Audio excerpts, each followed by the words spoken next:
So hello guys, welcome back to your YouTube channel your engineering friend. My name is Shivam और आज मैं आपके EC के lecture number 6 को लेके आया हूँ।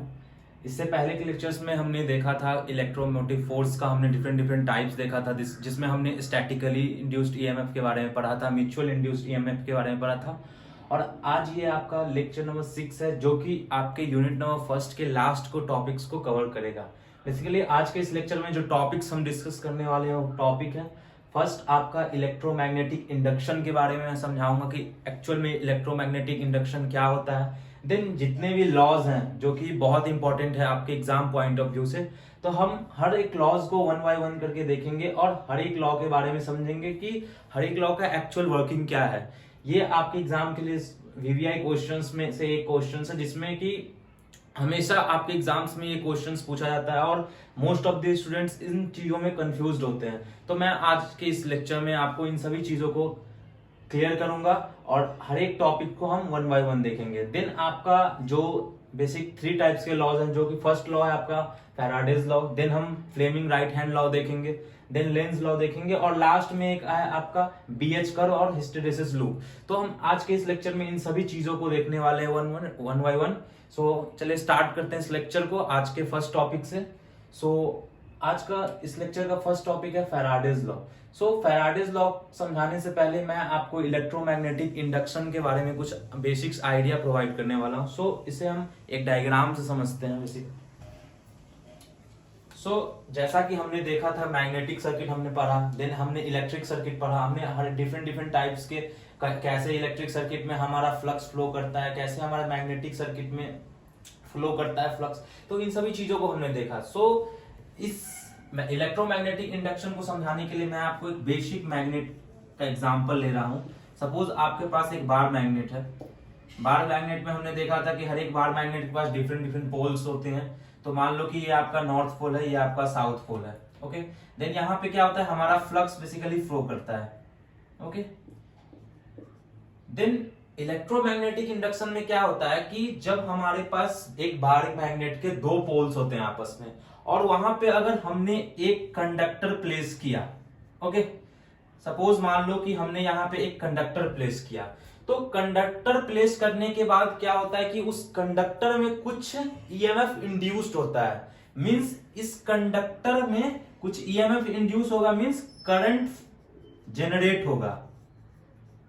ओके, तो इसी फिनोमिना को जब हम मैग्नेटिक फील्ड के बीच में जब हमारा फ्लक्स फ्लो करते रहता है 2 बार मैग्नेट में, तो उसके बीच में अगर हम किसी कंडक्टर का मूवमेंट को परफॉर्म करते हैं, मींस कंडक्टर को प्लेस करते हैं, तो इसी फिनोमिना को हम इलेक्ट्रोमैग्नेटिक इंडक्शन बोलते हैं। जिसमें क्या होता है कि जो भी कंडक्टर हमने यहाँ पे प्लेस किया है उस कंडक्टर में हमारा कुछ ना कुछ करंट इंड्यूस होगा। ओके, देन ये तो हमने समझ लिया कि कंडक्टर में हमारा करंट इंड्यूस होगा। देन हमें ये समझना होगा कंडक्टर में कितना करंट इंड्यूस होगा एंड कि उसकी डायरेक्शंस क्या होगी। मींस कंडक्टर में जो करंट हमारा जनरेट हो रहा है उसकी डायरेक्शन अप साइड है या डाउन साइड है। इन सभी चीजों को समझने के लिए हमारे पास डिफरेंट लॉज प्रोवाइड किए गए हैं, जिसकी हेल्प से हम ये एक्चुअल में समझ सकते हैं कि वो कंडक्टर में कितना करंट हमारा फ्लो कर रहा है और किस तरह से वो करंट जो भी है हमारे कंडक्टर में किस तरह फ्लो करता है। तो सबसे पहले इसे समझने के लिए सबसे पहले लॉ को हम लोग देखते हैं। तो सबसे फर्स्ट लॉ है आपके पास फैराडेज लॉ। फैराडेज लॉ में बेसिकली 2 लॉज दिए गए हैं फैराडेज के अंदर। फैराडेज एक साइंटिस्ट थे जिन्होंने बेसिकली इन दोनों लॉज को इंट्रोड्यूस किया है। तो फर्स्ट लॉ में आपको बताया गया है कि induced EMF is directly proportional to rate of change of flux. Means क्या, सपोज मान लो कि ये आपका एन वाइंडिंग टर्न्स है। ओके, ये हमने देखा था कि कैसे हम एक मैग्नेटिक सर्किट के बीच में एन वाइंडिंग टर्न्स लेते थे, जिसमें हम पॉजिटिव और निगेटिव टर्मिनल के थ्रू फ्लक्स को एक्सेस कर पाते थे। वैसे ही यहाँ सेम है, ये हमारे पास एन वाइंडिंग टर्म्स है, जिससे बेसिकली हम कॉइल, सपोज मान लो कि ये आपके कॉइल है। ओके, ये हमारे पास एक बार मैग्नेट है जिसमें हमारे पास 2 पोल्स है। ओके, और यहाँ पे क्या है, ये हमारा जो भी फ्लक्स है वो फ्लो कर रहा है इन अ क्लोज्ड लूप, जैसा कि हमने प्रीवियस लेक्चर्स में देखा। अगर आपने प्रीवियस लेक्चर्स नहीं देखा होगा तो अभी जाके जरूर देखें, जिससे कि आपको ये सब कॉन्सेप्ट आसानी से समझ आ पाएगा। ओके, तो यहाँ पे क्या हो रहा था, जितना भी फ्लक्स हमारा फ्लो कर रहा है इन अ क्लोज्ड लूप फॉर्म कर रहा है। ओके, तो ये सपोज मान लो ये हमारा फ्लक्स है जो कि एक बार मैग्नेट के बीच में है, और ये सपोज ये हमारा मैग्नेटिक फील्ड है। ओके, ये हमारा कॉइल है। सपोज मान लो कि अगर हमें ये बार मैग्नेट को इस कॉइल के अंदर फिट करना है, सपोज मान लो कि इसका मूवमेंट होगा और इसका मूवमेंट होगा। ओके, इसका मूवमेंट होने के बाद क्या होगा कि जो भी हमारा फ्लक्स है, सबसे पहले क्या होगा कि ये 3 लाइन हमारे फ्लक्स के 3 लाइन इसमें फ्लो करेंगे स्टार्टिंग में, देन ये थोड़ा और मूवमेंट करेगा, देन इसे भी ये कैप्चर कर लेगा, देन थोड़ा और मूवमेंट करेगा, इसे भी ये कैप्चर कर लेगा। तो फर्स्ट लॉ का यही मतलब है कि जो भी हमारा कॉइल में ईएमएफ इंड्यूस होगा, मींस कॉइल में जो हमारा करंट जनरेट होगा वो हमारे फ्लक्स पे डिपेंड होगा, लाइन ऑफ फ्लक्स पे। मींस जितने लाइन ऑफ फ्लक्स हमारे कॉइल में इंटर करेंगे उसके बेसिस पे हमारा जो भी करंट है वो हमारे कॉइल में जनरेट होगा। तो फर्स्ट लॉ में बस इसी के बारे में बताया गया है कि जो भी हमारा ईएमएफ इंड्यूस हो रहा है वो किसके प्रोपोर्शनल है, डायरेक्ट फ्लक्स के, लाइन ऑफ फ्लक्स। मतलब जितने फ्लक्स हैं हमारे इस बार मैग्नेट में, जितने फ्लक्स हमारे फ्लो कर रहे हैं, ये डायरेक्टली डिपेंड होगा नंबर ऑफ फ्लक्स पे। तो हमारा फर्स्ट लॉ क्लियर हो गया, जहां पे हमने देखा कि जितने भी, जब भी हमें किसी कॉइल में ईएमएफ इंड्यूस कराना है, मींस करंट को जनरेट कराना है, देन वो किस पे डिपेंड होगा, वो हमारे फ्लक्स पे, लाइन ऑफ फ्लक्स पे डायरेक्टली डिपेंड होगा। देन सेकेंड लॉ क्या है कि induced EMF is depend on rate of change of flux. Means कि जो भी ईएमएफ यहाँ इंड्यूस हो रहा है, मींस जो भी करंट यहाँ जनरेट हो रहा है, वो डायरेक्टली किस पे डिपेंड है, फ्लक्स पे। मींस अगर फ्लक्स कम होगा, लाइन ऑफ फ्लक्स हमारे पास कम होंगे, देन हमारे पास वहां कम करंट जनरेट होगा। जब हमारे पास लाइन ऑफ फ्लक्स ज्यादा होंगे, देन वहां पे हमारा ज्यादा करंट जनरेट होगा। तो इन लॉ में यही बताया गया है, फर्स्ट लॉ और सेकंड लॉ में, कि जो भी हमारा कॉइल है, जब भी वो किसी बार मैग्नेट के साथ अट्रैक्ट होता है, मींस जब भी दोनों का मूवमेंट होता है, जब भी बार मैग्नेट हमारे इस कॉइल के अंदर मूवमेंट परफॉर्म करता है, सपोज मान लो इधर से एक मूवमेंट हो रहा है, इधर से एक मूवमेंट हो रहा है, और ये क्या हुआ, ये हमारे पास कुछ लाइंस है। तो सबसे पहले क्या करेगा, ये 3 लाइंस है वो पहले बार कॉइल में हमारा फिट होगा, देन उसके बाद ये 2 एक्स्ट्रा लाइन है, उसके बाद वो जाएगा, फिर वैसे ही करते करते जितने लाइन ऑफ फ्लक्स है हमारे कॉइल में इंड्यूस होंगे। तो इसका मतलब क्या है कि जैसे जैसे हमारा मैग्नेटिक फ्लक्स इस कॉइल में इंटर करेगा, वैसे वैसे हमारा करंट जनरेट होगा, करंट इंड्यूस्ड होगा। तो फैराडेज लॉ का बस यही 2 लॉ है जिस फैराडेज लॉ के अंदर आते हैं, जिसमें डायरेक्टली ये किस पे डिपेंड होता है, फ्लक्स पे, लाइन ऑफ फ्लक्स पे। करंट जो भी हमारा इस सर्किट में, मींस इस कॉइल में करंट जनरेट हो रहा है, वो हमारे मैग्नेटिक फ्लक्स पे डिपेंड होगा। देन नेक्स्ट है आपका लेंज लॉ। हमने ये देख लिया कि कितना करंट, मतलब कि हमारा जो भी फ्लक्स है वो कितना हमारा इस कॉइल में हमारा मींस इस कॉइल में कितना हमारा चार्ज होगा, करंट कितना जनरेट करेगा। देन नेक्स्ट क्या है कि जब हमने ये देख लिया कि कितना जनरेट करेगा, देन हमें उसका डायरेक्शंस को समझना है। लेंज लॉ का कहने का क्या मतलब है कि direction of current in conductor introduce by length. Means की डायरेक्शन, जो करंट यहाँ पे जनरेट हो गई, हमने समझ लिया कि करंट वहां जनरेट हुए, देन हमें उसका डायरेक्शन डिफाइन करना होगा कि किस तरह जो भी करंट यहाँ जनरेट हो रही है उसका डायरेक्शन क्या है, इधर नॉर्थ है या साउथ है, जैसा हमने देखा था। तो बेसिकली लेंज लॉ का क्या कहना है कि the direction of induced EMF is such that it is always tends to oppose the cause which produced it. Means क्या, सपोज मान लो ये आपके पास बार मैग्नेट है और ये आपके पास कॉइल है, देन बार मैग्नेट पे क्या होता है, नंबर ऑफ फ्लक्स आपके पास, जैसा कि हमने यहाँ पे देखा था, यहाँ क्या हो रहा था कि हमारे पास नंबर ऑफ मैग्नेटिक फ्लक्स था। देन यहाँ पे भी सेम एग्जांपल, यहाँ भी हमारे पास नंबर ऑफ मैग्नेटिक फ्लक्स है। देन हमारे पास ये एक कोर है, कॉइल है, जो कि इसमें हमारे पास कॉइल होता था। यहाँ पे क्या हो रहा है कि जब भी हमारा बार मैग्नेट इस कॉइल के साथ मूवमेंट परफॉर्म करके आपस में जब मिलना चाहेगा, मूवमेंट के बाद जब आपस में अट्रैक्ट होगा, उसमें क्या होता है कि सपोज मान लो ये आपका नॉर्थ पोल है, तो वो क्या करेगा, अपोज करेगा। मींस जो भी करंट इसमें जनरेट हो रहा है वो अपोज करेगा इस बार मैग्नेट को।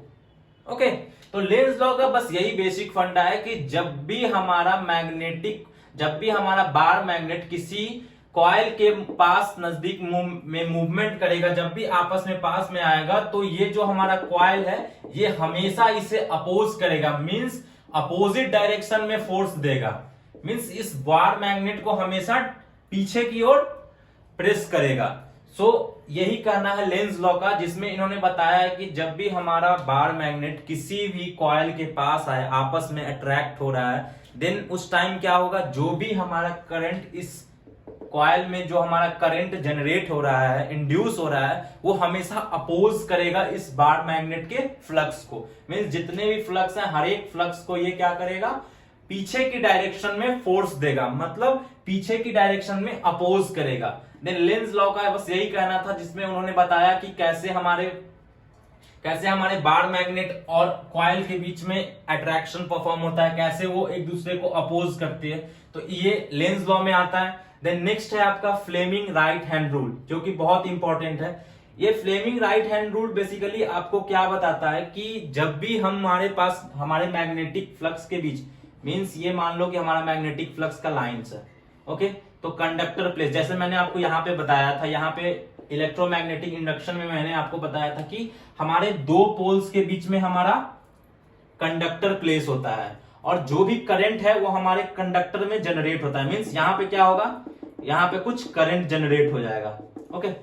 तो करंट जो हमारा जनरेट हो रहा है उसका डायरेक्शन क्या है, मींस वो इनसाइड जनरेट हो रहा है या आउटसाइड जनरेट, मतलब मींस जो करंट हमारा जनरेट हो रहा है वो कंडक्टर के बाहर की ओर जनरेट हो रहा है या अंदर की ओर जनरेट हो रहा है। तो इससे फ्लेमिंग राइट हैंड रूल ने बताया, और इनका क्या कहना था कि जो भी हमारा मैग्नेटिक फील्ड है, जो भी हमारा फोर्स है, इन सभी चीजों को बताने के लिए, मींस मान लो ये कंडक्टर जो है वो कंडक्टर इधर अप मूवमेंट कर सकता है या डाउन मूवमेंट कर सकता है, मींस इस कंडक्टर को इधर हम अप मूवमेंट करवा सकते हैं या डाउन मूवमेंट करवा सकते हैं। देन उस समय हमें ये समझना होगा कि जब हम कंडक्टर को अप मींस ऊपर की ओर मूवमेंट परफॉर्म करेंगे, देन करंट का डायरेक्शन क्या होगा, देन अगर हम कंडक्टर को नीचे की ओर मूवमेंट परफॉर्म करवाएंगे, देन हमारा करंट का डायरेक्शन क्या होगा। तो इन सभी को क्लियर करने के लिए फ्लेमिंग राइट हैंड रूल को डेवलप किया गया, जिसमें उन्होंने बताया कि आपको एक बेसिक आपको राइट हैंड रूल को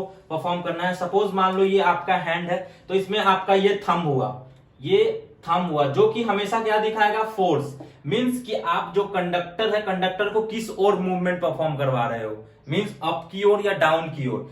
तो जब भी हमारा फोर्स है, ये हमारा थंब है, थंब ने क्या बताया कि हमारे फोर्स के डायरेक्शन को, मींस जो फोर्स हम इस मतलब कि इस कंडक्टर को मूवमेंट, ये कंडक्टर हमारा अप की ओर मूवमेंट हो रहा है या डाउन की ओर मूवमेंट हो रहा है। देन नेक्स्ट है हमारा B, magnetic field direction, means क्या, बी से क्या मालूम चलता है, जो कि आपका ये फिंगर है, फोर्थ फिंगर, जो कि हमारे डायरेक्शन को दिखाता है कि मैग्नेटिक फील्ड का डायरेक्शन क्या है। तो ये हमारे मैग्नेटिक फील्ड का डायरेक्शन है, नॉर्थ से साउथ की ओर। तो इसने क्या किया, बी की हेल्प से हम, मींस इस फिंगर की हेल्प से हम इसके डायरेक्शन को जान पाते हैं। देन नेक्स्ट है हमारे पास I, direction of induced current, means जो ऐसा करंट जो हमारे कंडक्टर में इंड्यूस हो रहा है, उसे हम किसके हेल्प से देखते हैं, उसे हम मिडिल फिंगर की हेल्प से देखते हैं, जिसमें क्या हो रहा है कि जो भी कंडक्टर हमारा, जो भी करंट इस कंडक्टर में इंड्यूस हो रहा है, उसके डायरेक्शंस को हम चेक कर पाते हैं। तो फ्लेमिंग्स राइट हैंड रूल का यही मोटिव था, जिसमें उन्होंने बताया कि कैसे थ्री फिंगर्स को, राइट हैंड के थ्री फिंगर्स को यूज करके हम किसी भी मैग्नेटिक फील्ड, किसी भी नॉर्थ पोल, साउथ पोल, किसी भी कंडक्टर के में जितना भी हमारा करंट इंड्यूस हो रहा है उसके डायरेक्शन को हम जान पाते हैं। देन हम कंडक्टर के मूवमेंट को जान पाते हैं, देन हम मैग्नेटिक फील्ड के डायरेक्शन को समझ पाते हैं। तो फ्लेमिंग राइट हैंड रूल का यही मोटिव था, जिसमें उन्होंने हमारे जितने भी डायरेक्शंस हैं, मींस किस तरफ हमारा मैग्नेटिक फ्लक्स हमारा ट्रैवल कर रहा है, किस तरफ हमारा करंट ट्रैवल हो रहा है, इन सभी चीजों को इन्होंने क्लियर किया। देन आज का लास्ट टॉपिक है जो आपके पास है बीएच कर्व, जो कि आपके यूनिट नंबर फर्स्ट का लास्ट टॉपिक है। सो बीएच कर्व को समझने से पहले ये आपको जानना पड़ेगा बीएच कर्व नाम क्यों पड़ा है इसका, क्योंकि जैसा कि हम नॉर्मल ग्राफ में देखते हैं वहां पे हमारे पास एक्स डायमेंशन होती है, वाई डायमेंशन होती है, वैसे ही बीएच कर्व में हमारे पास बी डायमेंशन है और एच डायमेंशन है। बी मतलब क्या है, magnetic field strength, magnetic field strength मैंने आपको फर्स्ट लेक्चर में बताया था, जिसमें मैंने आपको बताया था कि एक मैग्नेटिक सर्किट के आसपास के जितने भी एरिया होते हैं, जब भी हमारा फ्लक्स डिनोट करता है, मींस जब भी हमारा फ्लक्स फ्लो करता है, तो वो कुछ मैग्नेटिक फील्ड्स को जनरेट करता है। उसे हम क्या कहते हैं, मैग्नेटिक फील्ड स्ट्रेंथ। मतलब वो मैग्नेटिक फील्ड का स्ट्रेंथ कितना है, कितने एरिया में वो हमारा जो भी मैग्नेटिक फील्ड है वो फैला हुआ है। देन H का मतलब है यहाँ मैग्नेटिक फ्लक्स डेंसिटी। मैंने आपको प्रॉपर्टीज, जब मैग्नेटिक फ्लक्स के प्रॉपर्टीज बताए थे, मैग्नेटिक सर्किट के प्रॉपर्टीज बताए थे, उसमें मैंने आपको क्लियर किया था मैग्नेटिक फ्लक्स डेंसिटी क्या होता है। मींस अगर दो बार मैग्नेट के बीच में अगर हम एक कंडक्टर को प्लेस करते हैं, तो कितना अमाउंट ऑफ एरिया है जो उस फ्लक्स को उस कंडक्टर से पास करने में हेल्प करता है, उसे हम मैग्नेटिक फ्लक्स डेंसिटी बोलते हैं। तो ये बीएच कर्व और हिस्टेरिसिस क्या है। बीएच कर्व हमने समझ लिया कि ऐसा कर्व जो कि हमारे बी डायमेंशन और एच डायमेंशन पे बेस्ड है। देन लास्ट हम समझते हैं हिस्टेरिसिस क्या है। यहाँ पे हिस्टेरिसिस एक ऐसा फिनोमिना है जिसमें क्या होता है, हम करंट को बढ़ाते हैं और मैग्नेटिक फील्ड को चेक करते हैं कि जितना हमारा करंट बढ़ रहा है उतना हमारा मैग्नेटिक फील्ड बढ़ रहा है क्या नहीं। तो इसमें मैं आपको एक नॉर्मल एग्जांपल समझाना चाहूंगा। सपोज मान लो एक आपके पास एक कॉइल है, जैसा कॉइल हमने वहां पे देखा था, एक कॉइल है जहां पे हमने एक कंडक्टर को प्लेस कर दिया है, ओके, और हमने यहां से कुछ करंट फ्लो करना स्टार्ट किया। मींस यहां से इस टर्मिनल से हमने कुछ करंट दिया इस कॉइल को। सबसे पहले यहाँ कॉइल जाएगा, सबसे पहले कंडक्टर के साथ अटैच होगा, दिन ऐसे करते करते करते करते वो पूरे कंडक्टर में फैलेगा। मींस करंट का जो स्टार्टिंग पॉइंट था, यहां से हमने करंट यहां फ्लो किया। देन क्या हो रहा है कि जिस जिस टाइप से हम करंट इस कंडक्टर में फ्लो कर रहे हैं, वैसे वैसे हमारा मैग्नेटिक फील्ड जो है वो इंक्रीज होते जा रहा है। मींस उसका जो एरिया है मैग्नेटिक फील्ड का वो इंक्रीज होते जा रहा है। तो वैसे ही यहाँ पे क्या हुआ, यहाँ पे सबसे पहले हमने जीरो से स्टार्ट किया। यहाँ पे क्या हुआ, जैसे हमने ये करंट को फ्लो किया वैसे हमारा मैग्नेटिक फील्ड यहां तक बढ़ा, और ये एक ऐसा वो बढ़ते बढ़ते एक ऐसा पॉइंट पे आ गया, मींस सैचुरेशन ए जो कि आपके सैचुरेशन पॉइंट को दिखाता है, जिसमें हमने ये जाना कि अगर इस पॉइंट तक हम पहुंच गए हैं, मींस इसके बाद जो भी करंट हम यहां से देंगे उसका कोई भी कंडक्टर पे कोई भी प्रभाव नहीं पड़ेगा। मींस कंडक्टर पे कोई भी इफेक्ट नहीं होगा। मींस ये एक ऐसे पॉइंट तक पहुंच गया है जिसके बाद उसका मैग्नेटिक फील्ड बढ़ नहीं सकता है, वो वहीं पे जाके रुक जाएगा। तो सैचुरेशन पॉइंट एक ऐसा पॉइंट है जिसमें अगर हमने करंट को फ्लो किया तो उस पे डिपेंड, उसका मैग्नेटिक फील्ड उस पे डिपेंड नहीं होगा।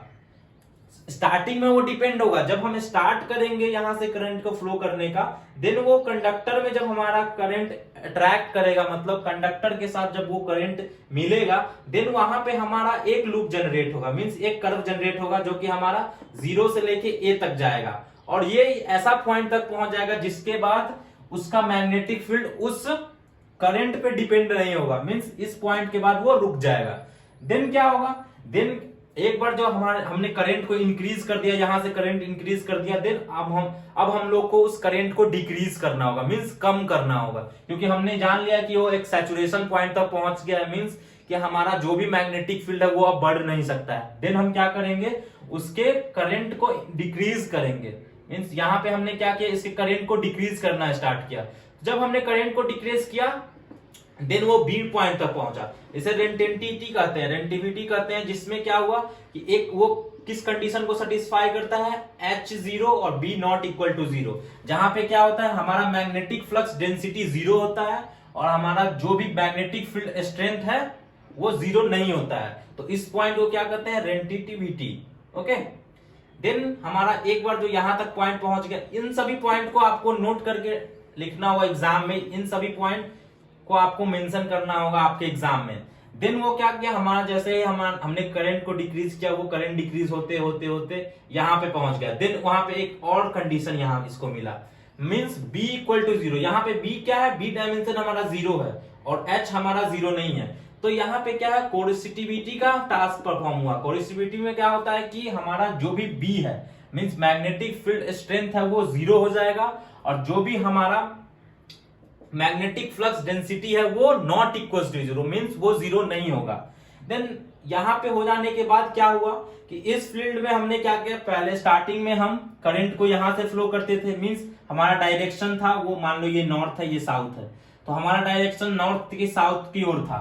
बट जैसे वो इस पॉइंट पे पहुंचेगा जहां पे उसे मिलेगा कि B इक्वल टू 0 है, H नॉट इक्वल टू 0 है, वो करंट के फ्लो को डायरेक्शन को चेंज कर देगा। मींस यहां से हमारा करंट अपोजिट डायरेक्शन में फ्लो करना स्टार्ट कर देगा। मींस वो साउथ से नॉर्थ की ओर मूव करेगा। सो यहां पे आने के बाद वो साउथ से नॉर्थ की ओर मूव किया। देन क्या हुआ कि सेम हमने यहां से भी स्टार्ट किया, उसे करंट देना स्टार्ट किया, मतलब उसे करंट को प्रोवाइड करना हमने स्टार्ट किया, और वो जाते जाते करंट जब तक बढ़े देन वो फिर सैचुरेशन पॉइंट पे पहुंच गया। जैसे हम इस डायरेक्शन से देते थे, यहाँ पे हमने देखा कि जब हम स्टार्टिंग डायरेक्शन से करंट को फ्लो करवा रहे हैं देन वो एक सैचुरेशन पॉइंट पे पहुंच जाता था।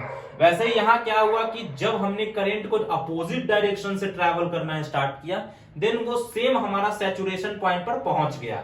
और ये सेम जो प्रोसेस हमने यहां से ABCD तक देखा, जहां पे हमारे डिफरेंट ऑपरेशंस परफॉर्म हुए, डिफरेंट कंडीशंस हमने चेक किया, वही सेम ऑपरेशन अब D से E की ओर, F की ओर, देन A की ओर। तो इसीलिए इसे हिस्टेरिसिस लूप कहते हैं, जहां की सेम जो टास्क जो हम A से B से C से D तक करते थे वही सेम टास्क अब हमारा यहाँ D से E तक जाएगा, देन F तक जाएगा, देन A तक जाएगा। तो हिस्टेरिसिस लूप और BH कर्व का यही फंडा था, जहां पे हमने देखा कि कैसे हमारा जब हम करंट को फ्लो करते हैं किसी कॉइल में तो कैसे हमारा मैग्नेटिक फील्ड बढ़ता है, और जब हम करंट को डिक्रीज करते हैं देन हमारा मैग्नेटिक फील्ड कैसे कमते चला जाता है।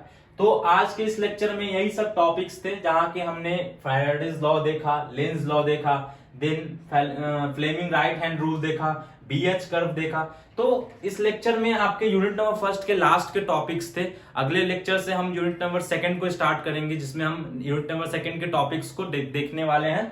सो अगर आपने इससे पहले का जो भी लेक्चर्स नहीं देखा वो जाके देखे, जहां पे आपको हर एक कॉन्सेप्ट को 1 बाय 1 समझाया गया है। और इस जो टॉपिक मैंने आज के इस लेक्चर में बताया, इसके नोट्स आपको इस चैनल के डिस्क्रिप्शन में एक लिंक मिलेगा, जहां पे आप जाके फर्स्ट ईयर के ग्रुप को ज्वाइन कर सकते हो। वहां से आप इसके जितने भी टॉपिक्स हैं हर एक के टॉपिक के रिलेटेड आपको वहां पे कंटेंट मिलेगा, मींस नोट्स मिलेंगे, जिसमें हर एक टॉपिक को समझाया गया है विद डायग्राम, और हर एक डायग्राम का एक्चुअल वर्किंग दिया गया है।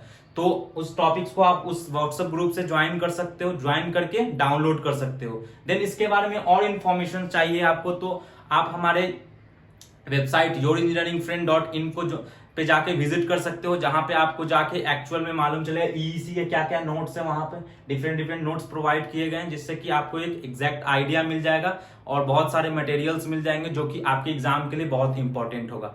सो आज के इस लेक्चर में बस इतना ही था। So thank you for watching this video, take care.